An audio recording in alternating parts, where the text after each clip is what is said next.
When you look at the children that would have come here, many of them were not ready for high school. When you compare it to a traditional high school who would have received students with the 90s and the above, our children, many of them, they have financial challenges, parental support challenges, all the challenges. So we, based on what we got, we were still able, after 5 years and maybe 7 years, to send up students to sit exam. I am Andrew Sims, interim principal, Robert Lightbourne High School. I started this position as interim principal of September 2022. So you're fairly new? I'm fairly new in this position, but not new to the school.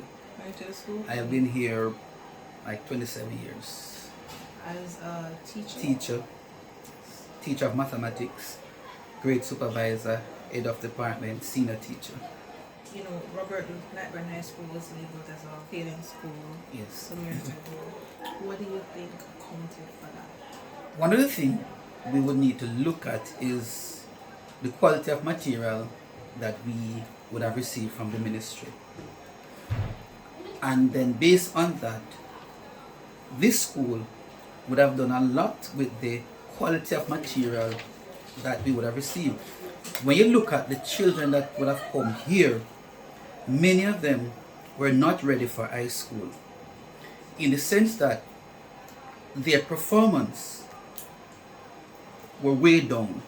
When you compare it to a traditional high school who would have received students with the 90s and the above, our children, many of them, they have financial challenges, parental support challenges, all the challenges. So we, based on what we got, we were still able, after 5 years and maybe 7 years, to send up students to sit exam. So when it is compared with the traditional high school, you see right away the disparity from the start. But they use the end to determine the status of the school. When we look from 2019, we have sent up students to the agriculture, and these students have gotten 1s and 2s. We have had 100%, our 4-H, our vocational areas have done very well. We have also sent up students, and they have passed their maths, they have passed their English. But the thing is, the number of students that we have that we're able to send up to do the CSEC, that also is a challenge, because it's not all who we would have received in grade 7, by the time they get to grade 11, are able to sit 5 CSEC at one sitting. But they would have come back and then repeat the grade 11. Now we have the grade 12 and 13, which sort of take those who would have finished grade 11, don't have the 5 CSEC, but they would have matriculated to get the other subjects in grade 12 and 13. Okay, what is the population of the school? Our population is under 300. Oh, that's a very small amount. Yeah, and we have the capacity for over 400 students. We have the capacity for that. And the feeder communities, where are the students from? The feeder, we have children from Trinityville area, we have them from Cedar Valley, we have children from Richmond Gap, we have children from Morant Bay, from Port Morant, we have children from Yallas. So the area is wide that we would have gotten children from. What's the average number of CSEC that students would sit at any one time here at Robert Lightbourne? The average, this here in particular, and we know that COVID would have affected the number that we have this year. The number we have this year is somewhat small. But we have, what's the exact number?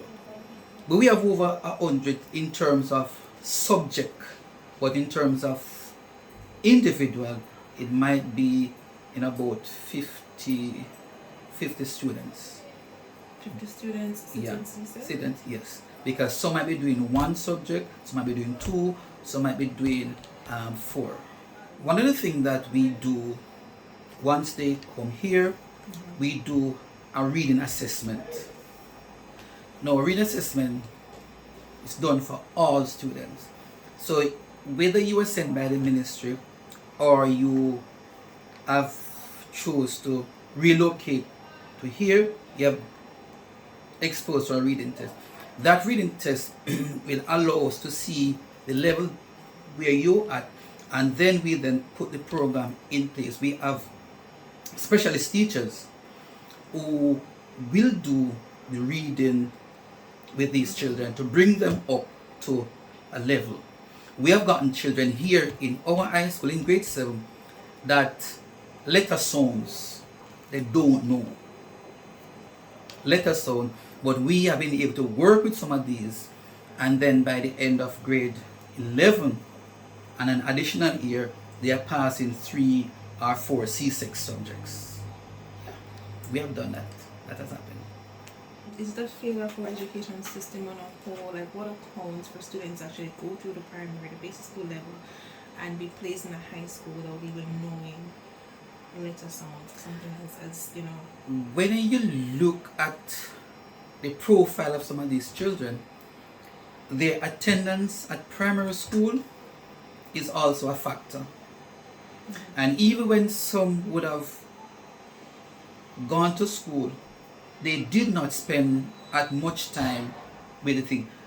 And you'll also find out that the discipline with some in primary school would have contributed to their low performance.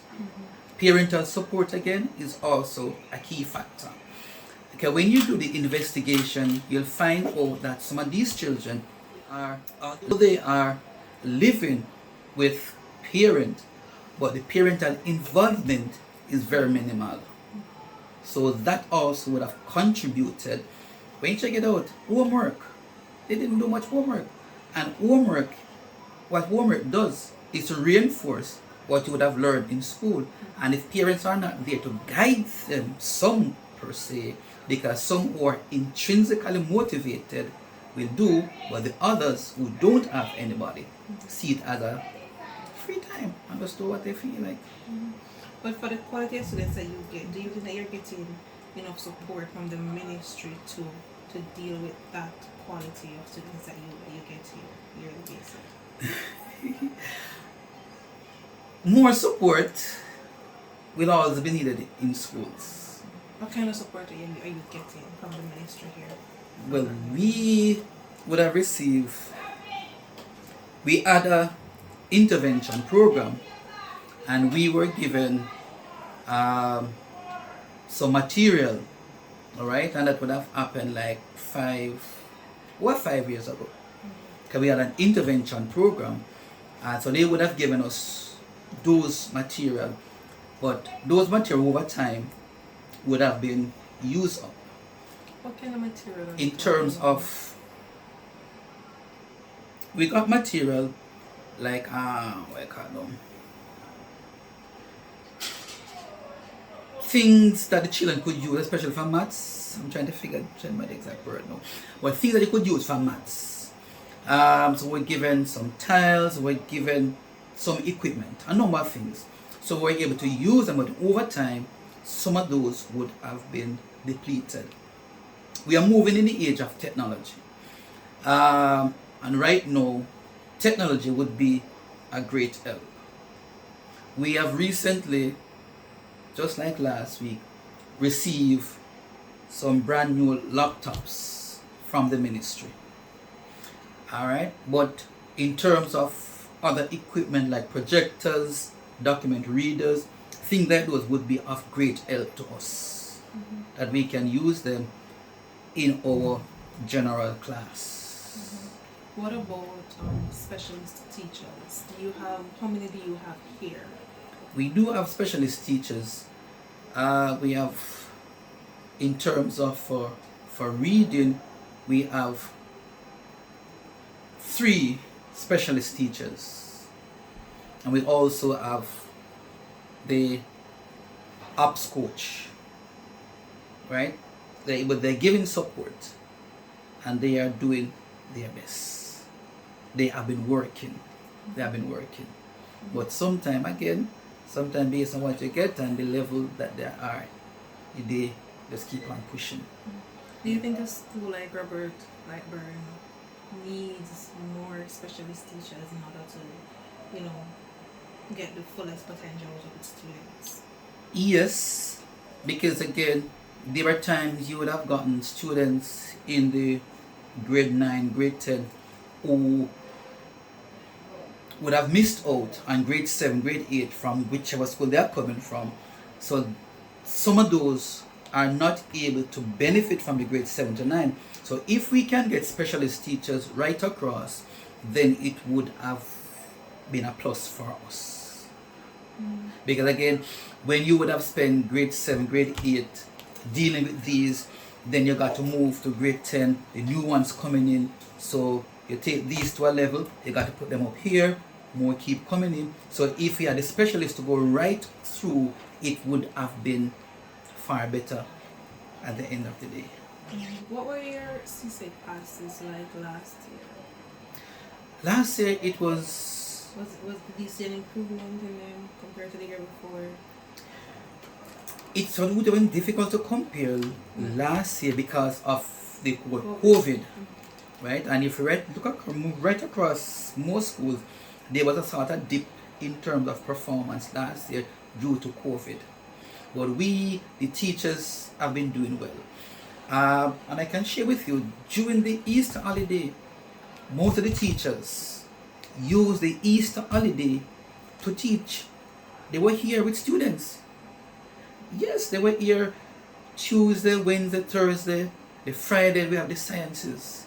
So the Tuesday, Wednesday, Thursday, maths and English. They use their holidays, Christmas holiday, to spend number of Christmas holidays to get our children up to a certain level. Because we realize that just the regular 8 to 3 is not enough. Teachers have also used after school, free of cost, just to get our children up here. And the students are attending these classes? Some do. But again, there are some, you just have to push and try to do your best.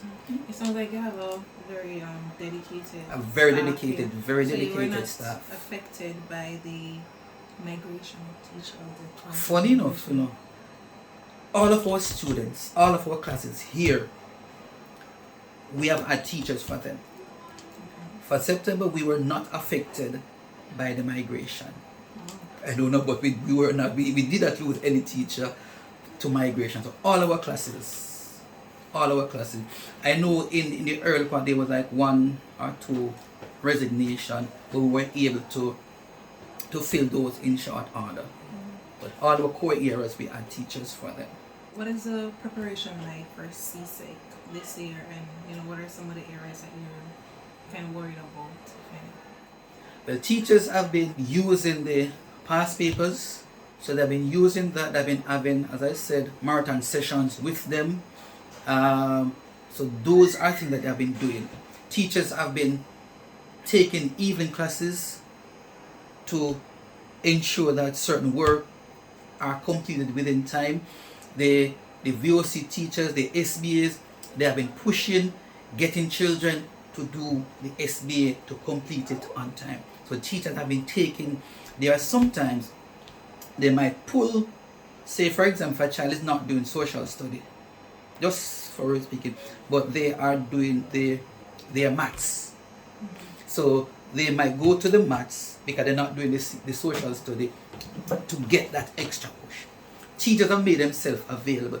Teachers have created WhatsApp group so students can reach out to them at just about any time. They have made past paper available so you can get it, take home, you can do it and bring it back to teachers and look at it, show where the weaknesses are, where the strength. The staff seem like, they love these students over here. The staff is passionate about what they do here. Yeah. Very passionate. What about discipline? How has that affected you? Yeah, that's my discipline is an issue right across. However, and I was just speaking to somebody a while ago, that our discipline here at Robert Lightbourne, it has improved. There was time gone by, we would have fights, we would have come and call it, cuss out, but we have seen a decline in that over the years. And I was just saying to somebody that we have not had a major fight at this school since September. We used to have fight to disrupt school clothes. We have not. This school in recent years would have received trophy for being one of the most peaceful school in St. Thomas. But here about other schools, Robert Lightbourne has been able to maintain a level of peace. And what do you think accounts for this change? Our teachers, and we have encouraged our teachers to keep their ears close to the ground. So if they hear of something, they report it immediately, that whatever intervention can put in place. Again, we also say to the students, if something is wrong, report it to your form teacher, the grade supervisor, the dean of discipline, and the VP. And they have been doing that. Not too long ago, somebody came and told me of something that when I finish here, I will be looking at that matter. Because again, what we try to do is to do preventative rather than intervention. So try to prevent the thing from happening rather than when it happens, we try to do it on the back burner. So we encourage our teachers, once they hear of something, it doesn't matter how minute it is, please pay attention to it. And we have been able to do that. The guidance counselors and the dean of discipline, they have been having sessions. They would have invited persons to come in to do sessions. About a month ago, we had ex-convict. You might have seen it in the Observer. He came in and he shared his story. He was in prison and how he ended, what caused him. So we have been bringing in these people to talk with our children, for them to understand that the word badness and crime, it doesn't pay, and how it affects them, their family, the community, and the country. Because when these things happen, people say, I'm not going to go to that school, I'm not going to go to that community. So we try to let them see the negative of crime and violence. Talking about the attendance level of students, what is that like and how is it impacting their academic performance? Attendance needs improvement, alright? But the attendance has been fairly good. When we had the road situation would have impacted attendance, because again, a number of the taxi drivers would have pulled off the road. Yeah, it was a struggle to get things to come up, because they would have, and they would prefer to take the adult as against the children. Now the road, especially from Morant Bay to Trinityville, has improved. So we are seeing a marginal improvement in attendance and punctuality. Right? We have also seen in terms of teachers, because again, teachers have to take the taxi. Right? We also have a school bus that transport our children and teachers to and from school. It's one school bus? One school bus. Can't want everybody. Can't want everybody, but at least we have something to help to alleviate the struggles. Okay. Outside of the academics, what else does Robert Lightbourne offer in terms of extracurricular activities and support? We participated in 4-H, and we have always done very well in 4-H. We have won parish trophies. We have gone on to national, but we have not been able to win the national. But we have gone on. We are our product has always come in for high praises. So 4-H has been doing well.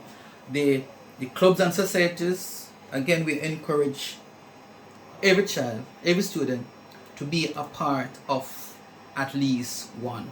So we have clubs like the Cadet, we have things like the Girl Guide, we have things like ISCF, we have things like Technology Club, we have the Police Youth Club, and we also have Sport Club, right? So we have a wide cross section of events that children can participate in.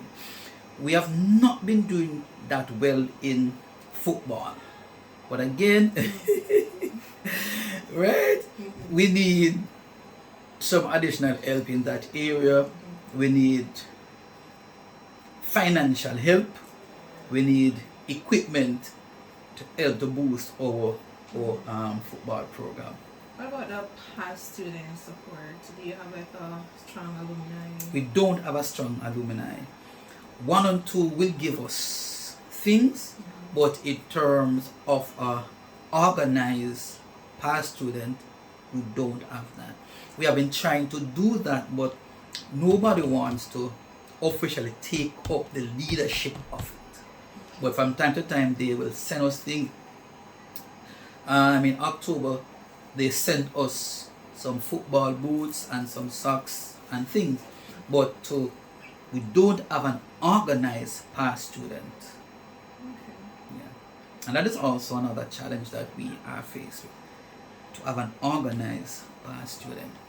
You know, like what I've observed with the schools who have that kind of organized past student association is that they generally create a very strong culture within the school. Yes. And so when the students leave, they still feel like they're Part part of the something. system. Yes. So, what kind of culture are you creating? I know you're very new as principal, but you've been here for over 26 years. So, what kind of culture is Robert Lightbourne working to create? Because it's named after, Yes, very great very man. great man, great Yes. man. We have recently established what we call the ethos/spirit committee. So what we have instructed the committee to do is to look at a week whereby we will be, in that week, we're going to highlight things of the school. So the children will also be able to do research of the school and then make presentation, and then the intention also is to award them prize. We also will be using the day to say to our student, get your jersey with the Robert Lightbourne High School on it. Teachers, get your jersey with the Robert Lightbourne High School on it. So by doing that, and they will make these available for parents. So when you have your jersey, you can step out into Moranbay and say that I am a proud with a teacher or student of Robert Lightbourne High School. So we are trying to build that sort of a spirit among them. Okay, Yeah. all right. As an educator, principal here, but as an educator over the years, what is your opinion on the classification of schools as, failing schools? It is an unfortunate statement. Unfortunate statement. The reason why I say it's unfortunate, when you look at the marker that is used to differentiate, there are aspects of it that needs to change. Because when you compare, for example, a Moranbay and a Robert Lightbourne in the same category, you are putting some at a disadvantage. Failing schools needs help in terms of both equipment and manpower. Because as I said before, when children would have come here or are not ready for high school, and then you compare them with those who have gone to another school that is ready, then right away you see the disparity. So therefore, these schools would need extra support to build them up to that level. What is the support that a traditional high school gets as against a recently upgraded high school? Or are the labs equipped? So there are some factors that must be considered when we look at comparing of schools. What do you get? Or do you utilize it? We have ensured that our children, they do NCT vet, those who are not able to do the CSEC. Every child do one vocation, and we ensure that they either sit it at the CSEC or at the NCT vet level. We have recently introduced auto mechanic this year for the first time, and based on the students' feedback, it is doing very well. Your final question to you, Principal, based on your assessment, is Robert Lightbourne High School, is it still a failing school for want of reputation? No. We have been doing things. Recently, in October, one of our students here at Robert Lightbourne would have participated in the national, I believe, essay competition that was spearheaded by the Governor General. All the high schools in the island were allowed to partake. Our student was the first in St. Thomas and third in the island. Now, if that is a failing school, how then you were able to be among the top high schools in Jamaica to finish third? We could show the pictures. It was in the Gleaner. Our school finished third in the island among the high schools. Then if that is a failing school, then tell me what you consider a successful school to be. Right? So the stigma that is attached, I believe that over time it will be removed. Again, our success, it might not be out in the media as it ought to. And what we did, we celebrate with our student. That student who would have won the third place, we had a motorcade from Trinity to Morant-Bay. It was a big thing, because we want people to know that Robert Lightbourne High School is doing well. With the label as a failing school, a lot of parents are not comfortable with their students, with their children coming here. So if you had the ministries here right now, what would you say to them to get them to rethink their position in terms of the way your school is labeled? 1. 2, with a limited amount of students, I'm going to use that. Yes. Because you're basically at what, half your capacity? Basically that, yes. With a limited amount of student mean limited resource. Yes. Because what you'd get with a full complement of student, you're not going to be getting. Yes, true.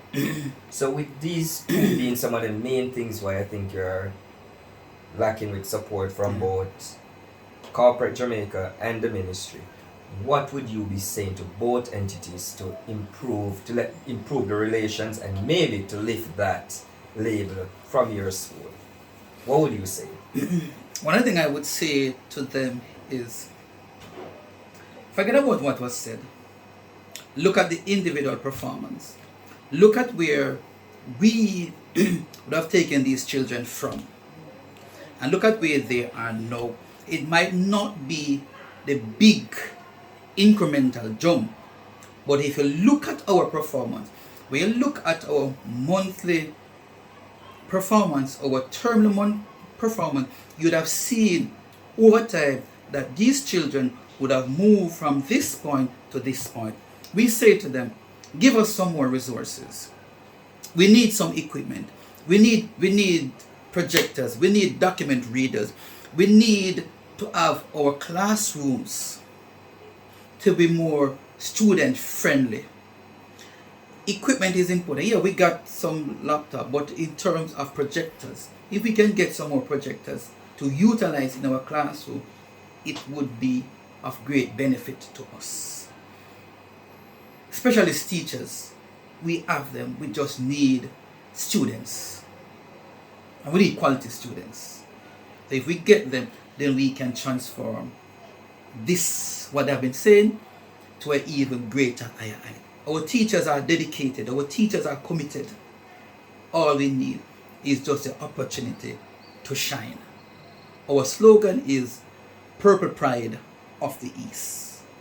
And we have been pushing for people to understand that what we do here is for our children and our students. We are proud of them, but just give us a little more so we can be on par with the others that are out there.